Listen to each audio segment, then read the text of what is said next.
오늘 저희들이 함께 나누는 이 말씀 제목은 영원한 선택으로 우리가 이렇게 그 주보에 냈는데, 어제 이제 설교 준비를 마지막 탈구를 하면서 가만히 생각하니까 한 15년 전에 제가 다른 지역에서 사역을 할 때에 성도님들의 이해를 돕기 위해서 본문을 이제 나오미 스토리를 이 습작처럼 신나오미전 해가지고 만든 게 하나가 있는데, 부끄럽지만 여러분의 이해를 돕기 위해서 잠깐 좀 나누도록 하겠습니다. 신나오미전, 신나오미가 아닙니다. 새 나오미 스토리라는 이야기예요. 우리는 예루살렘에 사는 유대 부부다. 결혼 5년 차, 아이들 둘을 낳고 평범하게 살고 있다. 그런데 이스라엘에 갑자기 불어닥친 흉년과 경기 침체로 말미암아 남편 엘리멜렉과 좀 더 나은 삶을 살기 위하여 이웃나라 모압으로 이민을 가기로 했다. 모압은 아이들 교육도 삶의 환경도 훨씬 나아서 예전부터 동경해오던 차였다. 자녀들의 교육과 사업에 꿈을 안고 신앙생활이 좀 힘든다는 소리는 들었지만 고국을 두려워하고 이민 마차에 올라탔다. 아이들이 둘이다 보니 짐이 많았다. 이제 모압 주림을 꿈꾸고 풍요와 기회의 나라 모압으로 이민을 출발한다. 처음 국경을 넘어서 도착한 모압 인터내셔널 캐리지 포트에는 모압 이민국 직원들이 나와서 여권에 비자를 찍어주는데 도무지 말이 통하지 않아서 손짓 발짓으로 간신히 이민 수속을 마쳤다. 먼저 이민 온 남편 친구들이 얻어놓은 원베드룸에 짐을 풀고, 이민 첫날 밤 남편은 짐을 풀고 나는 아직 고만고만한 말년과 기련을 씻겨 재웠다. 이민 도착 바로 다음 날 우리 부부는 이민의 꿈을 이루기 위하여 삶의 현장에서 뛰기 시작했다. 피곤했지만 예루살렘에서 먹을 것이 없어 고생하는 것보다는 나았다.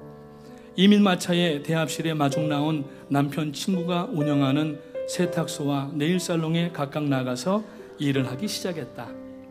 어느덧 10년쯤 지났다. 작은 가게를 내고 그동안 억척스레 모은 돈으로 다운페이를 하고 두 아들들 방 하나씩 줄 수 있는 3칸짜리 아담한 듀플렉스로 이사했다. 모기지는 좀 벅찬 듯 싶지만 학군이 좋은 동네라서 눈 딱 감고 결정했다. 말년과 기련도 학교에 잘 적응하고 잘 자라주었다. 그런데 이게 무슨 청천벽력인가. 아침에 출근한 남편이 언덕에 묶어둔 마차끈이 풀어지면서 남편을 덮쳐 그만 사고로 죽고 말았다. 갑자기 이역만리 타국당해서 너무 당혹스러워 슬퍼할 여유도 없었다. 오직 하나 믿고 의지하던 남편이 하루아침에 이렇게 허망하게 떠날 줄은 꿈에도 몰랐다. 이제 조금 살만했는데 행복이 찾아오는가 싶더니 모든 것이 물거품이 돼버리고 말았다. 눈앞이 캄캄하여 아무것도 할 수 없었다. 나가고 있는 교회 목사님의 집례로 조촐한 장례를 치렀다. 조객들이 왔다 돌아간 자리는 너무 허전했다. 그동안 남편이 있을 때 늘 찾아주었던 사람들도 이제는 하나둘 발걸음이 끊겼다. 기력도 용기도 의욕도 모두 잃고 여러 날 식사도 거른 채 도무지 일어설 수가 없었다. 평소에 남편과 호영호재하던 사람들도 남편이 떠나고 나니 모두 발길이 끊겼다. 물질적 도움은커녕 마음 위로해 줄 사람조차 없었다. 아직 올망졸망한 두 아들들도 상황을 아는지 풀이 죽어 주눅이 들어 있었다. 아이들은 내가 안쓰러워 보이는지 자꾸 다가와서 내 눈에 흐르는 눈물을 닦아주었다. 이때 섬관처럼 한 줄기 생각이 스쳐 지나갔다. 이대로 있을 수 없다. 두 아이들을 위해서라도 주저앉아 있을 수만은 없다. 정신 차리자. 아이들에게 다시 한번 인생을 걸고 힘과 용기를 되찾기로 했다. 이제 두 아들에게 남은 인생의 희망과 용기를 걸고 흐르는 눈물을 닦아내고 입술을 꽉 깨물고 비통과 한숨의 자리에서 오직 신앙으로 일어섰다.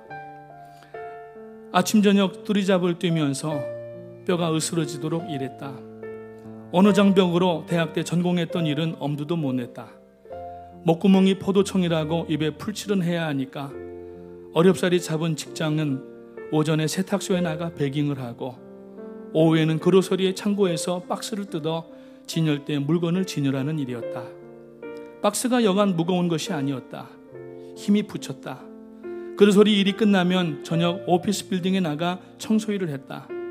청소를 시작하기 전에 일단 허기진 배를 채워야 하기에 쌓은 도시락에 물 말아 대충 마시는데 내가 왜 이렇게 고생하는가 하는 무거운 마음에 또 하염없이 눈물이 흘렀다. 그러나 어쩌랴 마음을 추스리고 일어나 또 4-5시간 사무실 청소를 했다. 남편과 같이 벌 때에는 그래도 몇 푼씩 저축할 여유라도 있었는데 이제는 돈을 벌어도 늘 이리저리 꾸러다니기 일쑤였다. 도무지 모기지와 유틸리티는 감당할 수가 없었다. 아이들 학원비라도 벌려면 이를 악물고 일을 해야만 했다. 할 수 없어 집을 팔고 다시 아파트로 들어갔다. 이민 생활의 원점으로 돌아왔다. 시간은 덧없이 흘러갔다. 말년과 기련도 커서 이제는 대학도 졸업하고 그 녀석은 회사에 취직되어 능력도 인정받고 있다고 한다. 작은 녀석은 워낙 사람 사귀는 일을 좋아해서 일찍 비즈니스를 시작해 제법 수완 있게 사업을 해나갔다. 첫째 녀석이 첫 월급 봉투를 내밀 때에 마음이 울컥했다. 남편이 있었으면 참 좋았을 텐데 돈 때문이 아니라 아들들이 이제 이민 생활에서 제 앞가름을 해나가기 시작했기 때문이다. 둘째도 돈을 벌기 시작해 형편이 이제 좀 나아졌다. 그동안의 고생에 조금이나마 보상이 되고 고생의 마음이 물거품처럼 사라졌다. 남편의 사고 보상금을 쓰지 않고 두었던 돈을 빼고 두 아들들과 합해서 앞으로 아이들 결혼도 시키고 손주들 낳으면 함께 살려고 작은 정원이 딸린 집을 하나를 샀다. 이제 남은 가장은 큰 일은 두 아들들을 결혼시키는 일이었다. 말년에 중매가 들어오기 시작하는데 이 녀석이 눈이 높아서 좋은 자리를 다 마다한다. 얼마 전 교회 집사님들에게 혼처 자리를 부탁해놨는데 지난주 사진 한 장을 건네받았다. 모압 국립대학에서 공부한 신앙 좋은 며느리감이었다. 다른 어느 교민 가정과 비교해도 전혀 빠지지 않는 좋은 혼처였다. 이번에는 어떻게 해서든지 첫째 녀석을 마음을 사로잡아서 결혼을 시켜야겠다. 그래서 사진을 보여주려고 맛있는 반찬으로 저녁을 준비하고 아들을 기다렸다. 퇴근 시간이 되자 여느 때처럼 말년의 찻소리가 들린다. 거라지 문이 열렸다. 말년이 문을 삐꺽 열고 들어선다. 그런데 웬 여자 하나를 데리고 들어오는 것이 아닌가. 나오미는 덜컥 마음이 내려앉았다. 혹시나 하는 마음에서였다. 말년은 그 여자와 함께 소파에 앉았다. 모압 처녀였다. 말년이 입을 열었다. 어머니, 이 사람은 오르바라고 합니다. 저희 둘 결혼하기로 했습니다. 승낙해 주세요. 여자가 말했다. 어머니 안녕하세요. 저는 오르바입니다. 저희 결혼하게 해주세요. 하늘이 무너지는 것 같았다. 그래도 아들 배필만큼은 내가 짝지어주고 싶었는데 그것도 이방 여인과 눈맞아 들어온 것이다. 게다가 신앙이라도 같으면 모르겠는데 금신상을 섬긴단다. 아주 기가 막혔다. 이제 죽은 남편은 볼 면목도 없다. 어떻게 키운 자식인데 이 자식이 이런 중대사에 애미의 의견은 하나 묻지도 않고 이내 마음에 대못이 박혀버렸다. 그러나 어찌하랴 아들이 이 처녀가 아니면 결혼을 안 하겠다고 하는데 자식 이길 부모가 어디 있겠나. 며칠 후 아들의 행복을 위하여 양보하고 말았다. 결국 빠르게 나를 잡고 결혼을 시켰다. 남편이 있었으면 뭐라고 한마디라도 거들었으련만. 그리고 얼마 후 제 형 장가가는 것을 본 기련도 그동안 교제해 오던 이방 처녀를 데리고 와서 또 결혼을 하겠단다. 안 된다고 했다. 너라도 고국의 여인을 아내로 삼으라고 했지만 기련이 하는 말이 엄마, 형은 되고 왜 나는 안 되는 거예요? 하면서 다그쳤다. 이번에도 하는 수 없이 둘째 결혼을 승낙하고 말았다. 그래도 한 녀석이라도 유대 처녀와 맺어주고 싶었는데 말이 통하는 유대 며느리 보고 이런저런 얘기하면서 알콩달콩 살고 싶었는데 모든 내 부질없는 욕심이었던가 보다. 결혼식 당일까지 내심 미련함과 그 섭섭함은 가시지 않았다. 기르는 제가 사업을 해서 돈을 많이 모아두었다. 제 기초 결혼을 성대하게 잘 치렀다. 결혼식도 모압에서 가장 좋은 호텔 그랜드 볼륨을 얻어서 치렀다. 어느 집에 뒤지지 않게 결혼식도 시켰다. 그래도 한 가지 든든한 것은 집안이 세 식구에서 졸지에 5사람이 된 것이다. 마음의 위안은 되었다. 시간이 지나며 며느리들도 이제는 처음 같지 않고 예뻐 보이고, 고마운 것도 아무것도 없는 집에 시집 와서 자식들을 남편이라고 의지하고 살아주니 고마운 마음뿐이었다. 그럭저럭 몇 년이 지났다. 어느 날 갑자기 핸드폰 벨이 울렸다. 둘째가 사업장에서 쓰러져서 병원에 실려갔다는 것이다. 모든 일이 순조롭게 잘 진행되고 있었는데 청천벽력과 같은 소리였다. 며느리와 함께 병원으로 달려갔지만 기류는 이미 싸늘한 죽음이 되어 있었다. 과로사란다. 이게 무슨 일인가? 도무지 현실로 받아들이기에 너무도 힘들었다. 아니다, 이건 꿈일 거야. 그렇지만 어쩌겠는가, 현실인데. 남편이 죽을 때보다 더 서럽고 앞이 깜깜했다. 그리고 나서 둘째를 보낸 후 아직 상처가 채 가시지도 않은 채 6개월 후에 첫째마저도 심장마비로 죽고 말았다. 주저앉아 땅을 치고 목 놓아 울었다. 하나님, 남들은 이민 와서 버젓하게 잘 사는데 나는 이게 무슨 일입니까?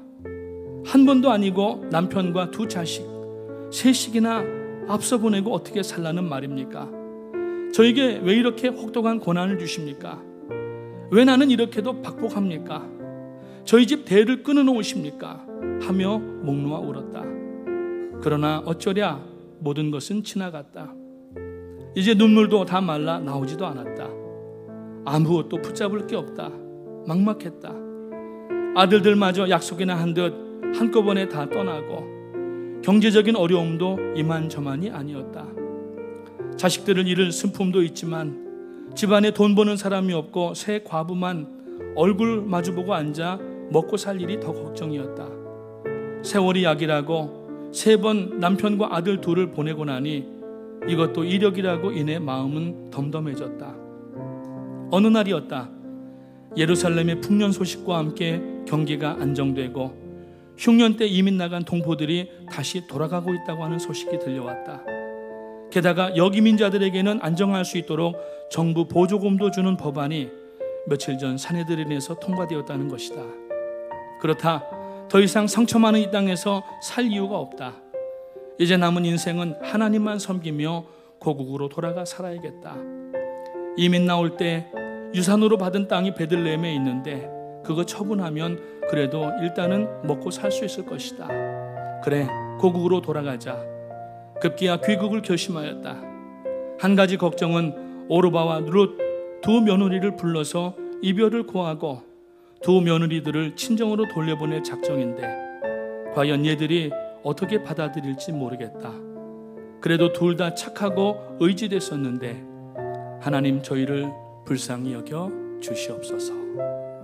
이 내용이 오늘 1절부터 5절까지 있는 내용이고 오늘 읽은 6절부터 내용이 이제 오늘 말씀으로 나누는 내용입니다. 이민생활 가운데 성도님들을 섬겨보다 보니까 성도님들의 삶이 물론 좀 더 벌고 덜 버는 분도 계시지만은 대부분 다 비슷한 상황인 것 같았습니다. 그래서 어느 날인가 올랜도에서 사역을 할 때 이 말씀을 전하면서 이해를 도와야 되겠는데 그 교회에는 예수를 처음 믿는 분들이 많아서 그거를 좀 이해를 시키느라고 이렇게 글을 한번 써보았던 것이 있었는데 도움이 되시기를 바랍니다. 오늘 우리도 시대는 다르지만 같은 이민자의 삶을 살고 있습니다. 오늘 한국에 살면은 겪지 않아도 될 고통들을 우리는 누구나 다 겪고 있습니다. 첫째는 언어의 장벽을 겪고 있고 둘째는 여러 가지 고난이 올 때 도와줄 만한 사람들이 옆에 없다고 하는 것입니다. 그래서 나오미는 이제 고국으로 돌아갈 것을 결정을 하고 이제 2 며느리를 모압 사람들을 모압 땅에 남겨두고 자기들의 친정으로 돌려보내고 돌아갈 작정이었던 것입니다. 그러면서 돌아가면서 그 두 며느리에게 하는 이야기들을 대화가 오늘 읽은 내용과 그 뒤에 1장 후반부까지 깔려있는 상황인 것입니다. 오늘 이 대화를 살펴보면서 우리가 같은 이민자로서 어떻게 무엇을 본받아야 되는가 하는 것들을 생각해 보면서 본받아야 될 것과 본받지 않아야 될 것들을 오늘 한번 말씀을 나누어 보도록 하겠습니다. 첫째, 오늘 11절 말씀에 보니까 나오미가 이르되 내 딸들아 돌아가라. 너희가 이제 나와 함께 가려느냐? 내 태중에 너희의 남편 될 아들들이 아직 있느냐? 물어보면서 이제 이 며느리들의 팔자를 고쳐주기 위하여서 자기 혼자 혈혈단신 예루살렘으로 돌아가겠다고 하는 것입니다. 언뜻 보면은 굉장히 쿨한 시어머니입니다. 시집 왔으니까 이 집 귀신이 돼야지 하면서 붙잡아 두지 않고 이제 이 며느리들을 자기의 친정 어머니들에게 돌려보내면서 새 삶을 출발할 수 있도록 그렇게 하는 것처럼 참 쿨한 시어머니의 모습이 나타납니다. 그런데 오늘 나오미의 선택은 세상적인 선택이 되어버리고 맙니다. 이 11절에 나오는 나오미는 두 자부를 그들의 고향 땅에 남으라고 말하지만은 이것이 잘된 선택인지 잘못된 선택인지 이것은 둘째로 미뤄두더라도 먼저 이 인간적으로 볼 때에 아주 합리적인 그러한 선택으로 보일 수가 있습니다. 자신의 그 점처를 밟지 않게 하려는 도량이 넓은 너그러운 시어머니로 비추어 볼 수가 있습니다. 그러나 신앙적인 모습으로 볼 때에 이 나오미의 결정, 선택은 대단히 잘못된 선택입니다. 왜냐하면 이것은 단순히 그들을 고향 땅으로 돌려보내는 것이 아니라 결혼 후에 자신들이 섬겨오던 여호와 하나님을 알게 되었고 신앙을 갖고 그리고 영생에 대한 발걸음을 하고 있었는데 하나님을 떠나라는 말이고 신앙을 버리라는 말과 동일한 말이기 때문에 그렇습니다. 나오미의 자부들에 대한 이러한 선택은 하나님을 신뢰하는 그러한 선택이 아니었습니다. 이 선택은 완전히 육신적인 선택이었습니다. 하나님은 구원하실 백성들을 찾고 부르시는데 나오미는 오히려 며느리들을 세상으로 돌려보내는 그러한 결과를 갖게 되는 것입니다. 오늘날에도 교회 안에 보면은 신앙생활을 한다고 하면서도 자녀들을 영적인 것보다는 육신적이고 세상적인 일에 모든 일들을 집중하도록 하는 부모님들이 얼마나 많은지 알 수 없습니다. 한국에는 어느 때부턴가 대학 입시 시험반만 되면은 아이들이 교회 예배 빠지는 것은 그냥 불문율로 익스큐즈가 되고 교회 나오지 않아도 부모님이 채근하지도 않고 또 교회에서도 전혀 거기에는 원래 그런가 보다 생각하고 연락도 안 하는 그런 상황이 되어져서 지금 한국에는 주일학교가 없어진 교회가 손을 헤아리기가 어려울 정도고 중고등부가 없어진 교회가 얼마나 많은지 알 수가 없다고 하는 것입니다. 여러분, 자녀들이 어떤 결정을 할 때에 여러분 절대 세상적인 관점으로 지도하지 마시고 하나님을 쫓아갈 수 있도록 하나님 은혜 안에 머물 수 있도록 그렇게 격려하시고 도와주시기를 주님의 이름으로 축원합니다. 자녀들이 혼란스러운 거예요. 엄마 아빠는 교회 다니면서 새벽 예배도 가고 교회 열심히 봉사하는데 왜 나는 교회 안 나가도 뭐라고 안 하는지 혼란스럽기 시작한다고 하는 것입니다. 그러다가 얼마 안 가서 대학에 가게 되면은 슬그머니 교회를 빠져나가게 되고 결국에는 세상으로 깊이 드라우닝 되는 모습들을 우리가 볼 수가 있게 되는 것입니다. 자녀가 지금은 당장은 고통스러워하는 것처럼 보이지만은 그러나 세상적인 결정하도록 내버려 두지 마시고 오늘 정말 구원을 맛보고 하나님의 살아계심을 믿는 성도님들이라고 하시면은 자녀들이 하나님을 선택할 수 있도록 하나님의 말씀을 붙잡고 믿음의 선택을 할 수 있도록 기도하시고 도와주시기를 주님의 이름으로 축복합니다. 두 번째 14절 말씀을 읽어보면은 그들이 소리를 높여 다시 울더니 오르바는 그의 시어머니에게 입맞추되 룻은 그를 부조찼더라고 말씀을 하고 있습니다. 오르바는 어떤 선택을 합니까? 이것은 불신앙의 선택입니다. 시어머니는 세상적인 선택을 했다고 하면은 이 오르바는 전혀 불신앙의 선택을 합니다. 오르반은 시어머니를 따라 베들레헴으로 나가다가 중간에서 시어머니가 자꾸 고향으로 모압으로 돌아가라고 권면하니까 그 권고를 못 이기는 척하며 받아들이게 되고 결국은 몸을 돌려서 자기 고향인 모압으로 돌아갑니다. 이 경우가 바로 하나님께 나오다가 세상을 뒤돌아보며 안타까워하다가 세상으로 흘러나가는 사람의 전형적인 모습인 것입니다. 지난 주일에 우리가 백슬라이딩이라고 하는 단어를 가지고 함께 말씀을 나눴는데 이것이 바로 백슬라이딩이 되는 것입니다. 이것은 하나님께로부터 떠나는 것이고 하나님을 등지고 세상으로 나가는 것입니다. 전도받아 교회에 출석하여서 신앙을 배우던 가운데 있었는데 관심을 가지고 여러 일들도 감당하였었는데 그런데 나중에는 세상의 일이 더 커지게 보이고 결국에는 그것을 미련을 버리지 못하여서 세상으로 나가는 그러한 상황이 되어버린 것입니다. 성경에 보면은 디모데후서 4장 10절에 보면은 데마라고 하는 사람이 나옵니다. 바울은 디모데에게 두 번째 보내는 편지 가운데에 디모데후서 4장 10절에서 데마는 세상을 사랑하여 나를 버리고 데살로니가로 갔다고 이야기합니다. 바울과 함께 선교여행을 출발했었지만 선교 여정 자체가 힘들고 어려웠을 뿐만 아니라 반대로 자기가 그 세상에서 생활할 때에 편안과 안락이 자꾸 생각되다가 보니까 결국에는 그 고난을 이겨내지 못하고 뒤로 물러서 데살로니가로 가버렸다고 하는 것입니다. 세상에 대한 애정이 주님을 사랑하는 마음보다 클 때에 신앙을 찾던 한 구도자는 그 길을 버리고 세상으로 나가게 돼 있는 것입니다.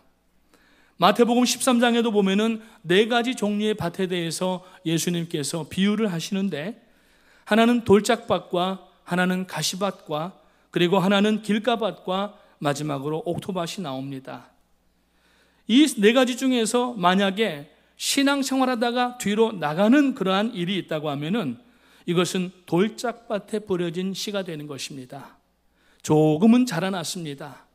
그런데 태양열에 장렬하여서 달구어진 이 돌들이 팔레스타인 지경에 가면은 수많은 돌들이 있는데 이 새싹이 나오다가 바람에 밀려서 이리 부딪히고 저리 부딪히다가 보니까 그 뜨거운 돌에 결국에는 타서 죽어버리고 마는 것이 바로 이 돌짝밭이 되는 것입니다. 오늘 여러분 신앙생활 가운데 계시다가 세상의 이러한 저러한 일들 때문에 하나님 포기하고 영생을 포기하고 영벌의 길로 나가는 자가 되지 아니하시기를 주님의 이름으로 축복합니다. 그래서 하나님께서는 오늘 우리들에게 고난을 허락하신다고 하는 겁니다. 오늘 우리가 당하는 이러한 크고 작은 고난들, 한번 초청한 적도 없는데 불청객들이 와서 덜컥 나타나면서 우리를 놀래키고 우리를 넘어지게 할 때가 얼마나 많이 있습니까? 전혀 불필요한 그러한 고난 같지만은 하나님은 이 고난이 나에게 지금 필요하기 때문에 당하게 하시는 줄 믿으시기를 주님의 이름으로 축복합니다. 고난당함이 내게 유익이라고 하는 말씀을 잊지 마시기를 주님의 이름으로 축복합니다. 시련과 고난을 통하여서 한 영혼은 알곡으로 거듭나고 성장하게 되어 있는 줄 믿으시기를 바랍니다. 그래서 성도는 고난당할 때 그 고난 자체에 의미를 두지 마시고 내가 이 순간 내리는 결정과 선택에 의하여서 나와 하나님과의 관계가 어떻게 되고 나와 천국과의 관계가 어떻게 되는지 나와 영혼과의 관계가 무슨 일이 일어날는지 이것을 고려하지 않는다고 하면은 오늘 우리는 예루살렘으로 가는 길에 중간에 포기하고 모압으로 돌아가는 오르바와 똑같은 상황이 되고 데살로니가로 돌아가는 데마와 같은 사랑이 될 수밖에 없다고 하는 것입니다. 참된 신앙은 끝까지 인내하는 것입니다. 그래서 신앙의 다른 이름은 인내입니다. 인내가 없는 신앙은 없습니다.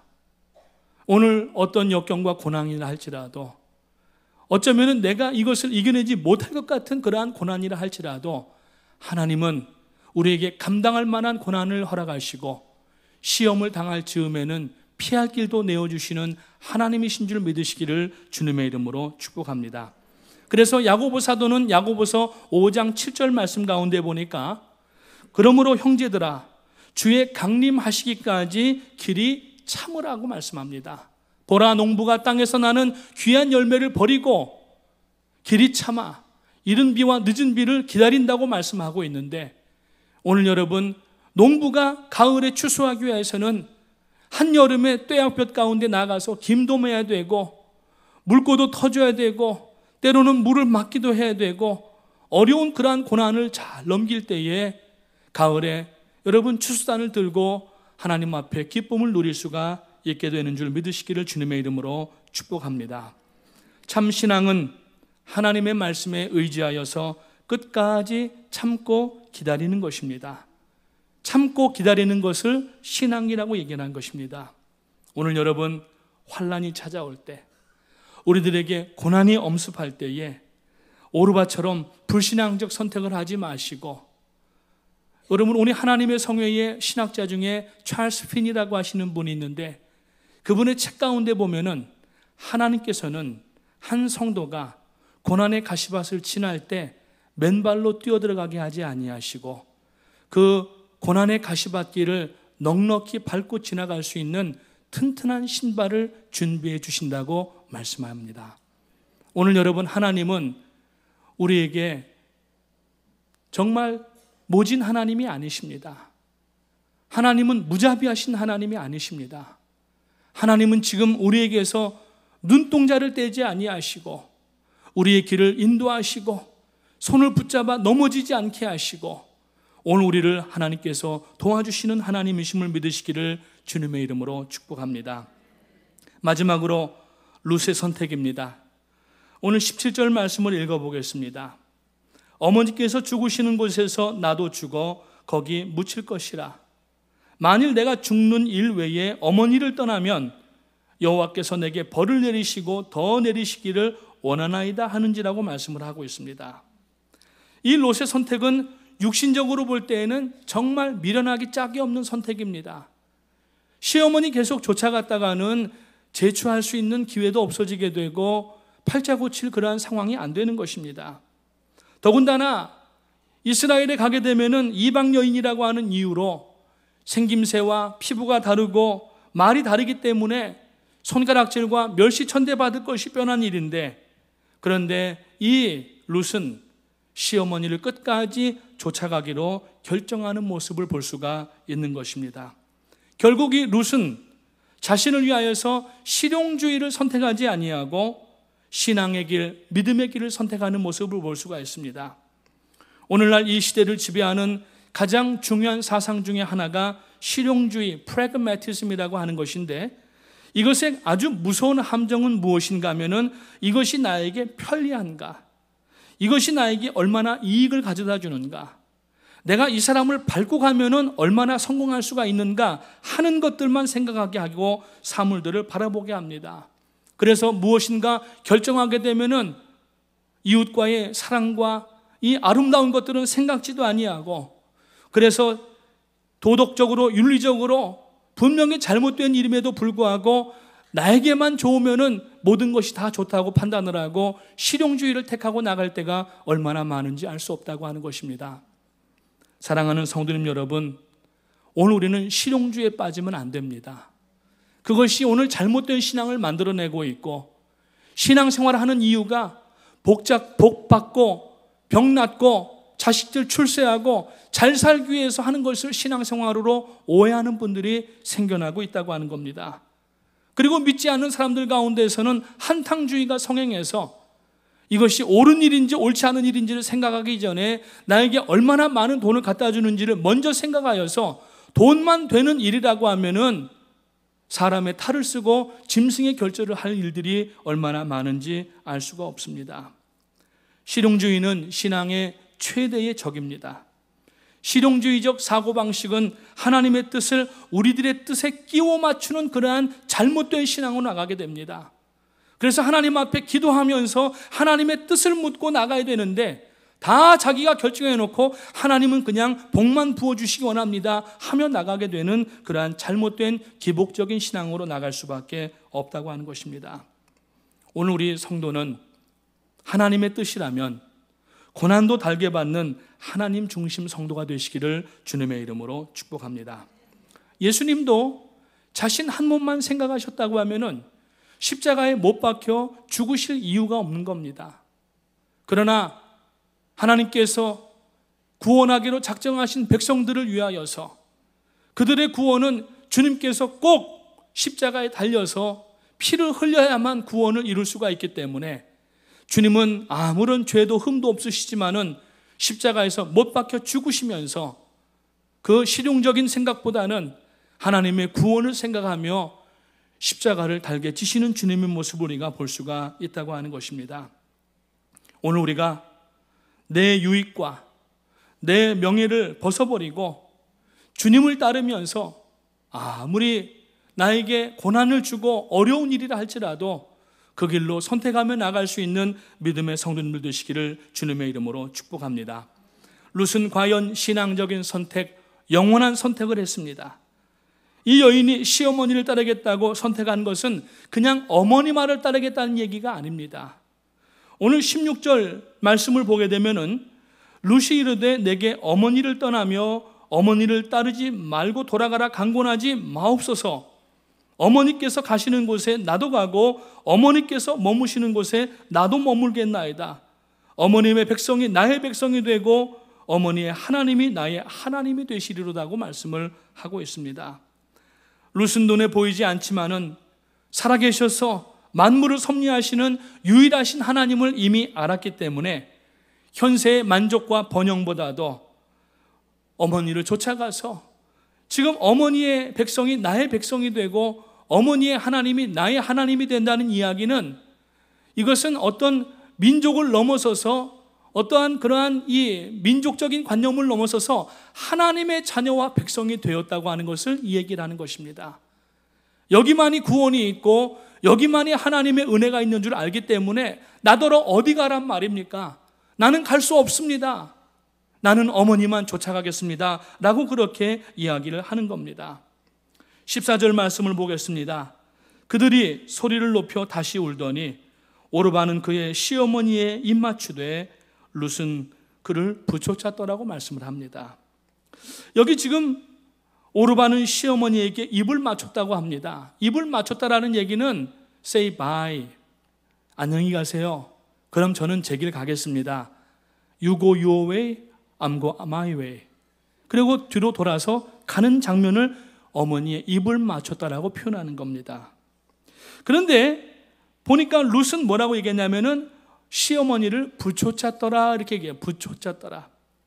이 부초차떠라는 히브리의 말을 보니까 이 어떤 단어를 썼냐면은 다베카라고 하는 단어를 썼는데 이 단어는 전적인 붙듦, 꼭 붙잡고 놓지 않음, 아주 우리 말로 오늘날 말로 얘기하면 찰싹 붙어서 떨어지지 않는 그러한 것을 얘기를 하고 바지가랑이를 붙잡고 놓지 않는다고 하는 그러한 의미가 있습니다. 이 단어가 어디에 나오느냐면은 야곱이 형에게 쫓겨서 야복강에 이르렀을 때에 천사가 나타나서 천사 앞에 기도할 때에 내게 축복하지 않으면은 천사 당신을 놓지 않겠습니다 하고 천사를 꼭 붙잡았을 때 그때 사용한 단어가 뭐냐면은 다베카라고 하는 단어를 썼어요.